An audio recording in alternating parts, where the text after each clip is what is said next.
you're going to have to know that you're going to have to work 7 days a week. 7 days a week.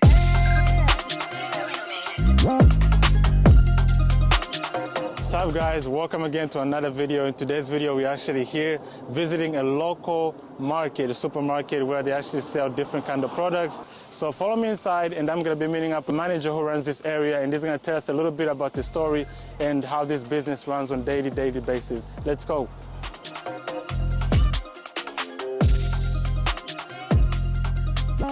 All right. How you doing, sir? Good, how are you? Good. Good to see you, sir. You as well. Yes, sir.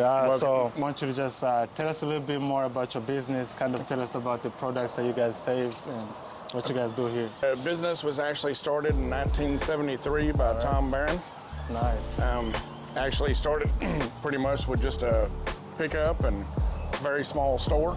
Wow. Right now, during this time of year, at least outside, like I said, the majority is firewood. You have the pottery. Pottery, okay. Also the cement statues. Now you do have the plants that are not as susceptible to wintertime temperatures as some of the items during the spring. These right here will pretty much make it through a freeze, and as long as it doesn't get too cold, they'll keep on going. All right. These kind of plants, you guys do like sell different plants based on the seasons, or based on the season? Yeah. Okay. Yeah, like these right here. This is vegetable plants like parsley, curly parsley, oregano, and then you have some different kind of mints, rosemary on the other side, and these are typically a lot of the time. This is when they're actually grown. People take them inside their house and will actually, grow their own plants inside. Cool. So like, what's the busiest season that you guys say you make the most sales when you're running this kind of business? The busiest time is definitely during the summer. Summertime? Because you have the summertime fruits that you can't really get during the wintertime, like peaches, plums, nectarines. You can still get them during the wintertime, but they just don't have the flavor that they do during the summer. And that's one of the things that we try to do is I want to be able to try to find the best items I can find no matter what time of the year it is. And so some things you will have to stay away from just because the flavor is not going to be there. Awesome. So like, do you kind of, I know like since you kind of bring in different products here, do you guys kind of have like a specific supplier or farming or an area where you guys kind of produce all these things and bring them here? We have one supplier. We pretty much have with a couple of other local fruit stands. We have one truck that goes to California every single week. The product, especially like your leaf lettuces, your spinach, and then your summertime stuff like peaches and things like that, it's actually usually picked or packaged 3 days before it gets here on every Friday. So by the time it gets here, it's only 3 days old, and it makes a big difference compared to a lot of your chain grocery stores, where a lot of times in their warehouse, it might sit in there for 3 weeks before they actually ship it to the stores. Awesome. So like, we're able to keep our inventory lower because we can get a truck every single week and get the same items. Awesome. Like, how long have you been working in this kind of industry? In this kind of industry, I actually started when I was 10 years old. 10? Wow. Yeah, I unloaded my first watermelon truck when I was about 10. Wow. And this is all I've ever done. Ever since? Always produce. Wow. Even though I've done produce for 40 years, basically, you never stop learning. At least that's the way I think. You never stop learning something new. And then this right here is actually what we call, it's kind of like a greenhouse. Greenhouse. Like at night, whenever this door is closed, this door is brought down. Inside this room, it'll be about 80 degrees, 80, 85. Somewhere in there. So a lot of the little plants that are in here are plants that have to stay warm. So these would be like your indoor plants at your house.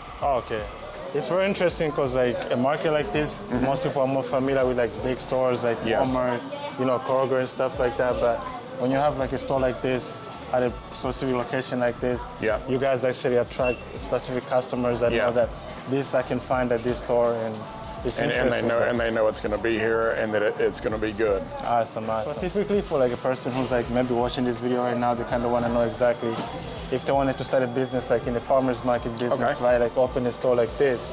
Like, what are some of the advice or ideas that you would suggest that someone must know before they get started? Okay. One of the biggest things you're going to need to know is who to buy from. Who to buy from? Because a lot of times there are people out there that, yes, they might have product, but it could be something that's either been rejected somewhere else, or maybe the quality just isn't there, the taste isn't there. That's why I always try everything before I actually buy it, just to make sure that it's good, especially on the fruit side, because you need to have that sweetness. You need to have that, so when people do buy it and take it home, when they take a bite, they're like, I want to go back and get more.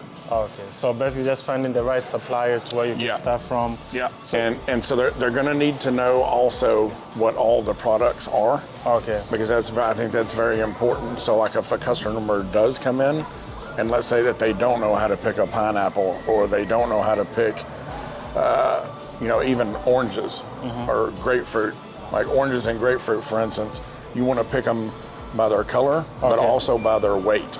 Okay. Because if the grapefruit is big, but it's kind of light, the juice on the inside, it's going to be dry.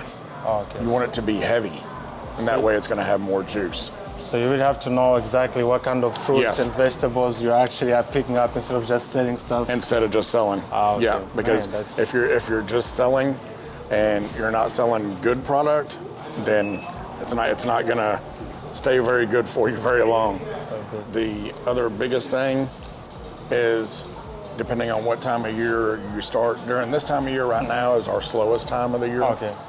It picks back up in March and then stays busy until about November. So we have a little gap of about 3 months where it's kind of slow. I would start in about March. That way, because everybody starts looking for the summertime, fruit and stuff like that. All right. Regarding the financial part, maybe someone might be like, oh, I want to start this business. I kind of feel like I have to plant products and then start selling them. So like, how much capital do you think one has to invest to begin a farmer's market business? Like $200,000 to start. Oh, okay. Yeah. Like, what's something that someone has to know, or a very important thing that one person has to know basically to be able to succeed in this industry? One of the most important things, at least especially in this business, you're going to have to know that you're going to have to work 7 days a week. 7 days a week. And it's no days off. And it's not, no days off. It's not going to be easy. It's going to be long hours, especially during the summer. So you guys have to consistently restock the inventory as soon as it runs out, weekly. Yeah. Okay. Oh, that shows that, it's a very profitable business because it has something to do with food. It's demanding. Yeah, it's demanding. That's it for this video. I hope you guys enjoyed it. It was a quick and short video so that we could get an idea of the business in the farm industry, in the agriculture industry. I hope you guys learned something out of this video. And of course, we'll be dropping more content with you guys, letting you know more about different businesses out there, so that way you can have an idea of what you want to do for the future. So that's it for today, guys. I hope you guys have a good day. I'll see you soon. Peace.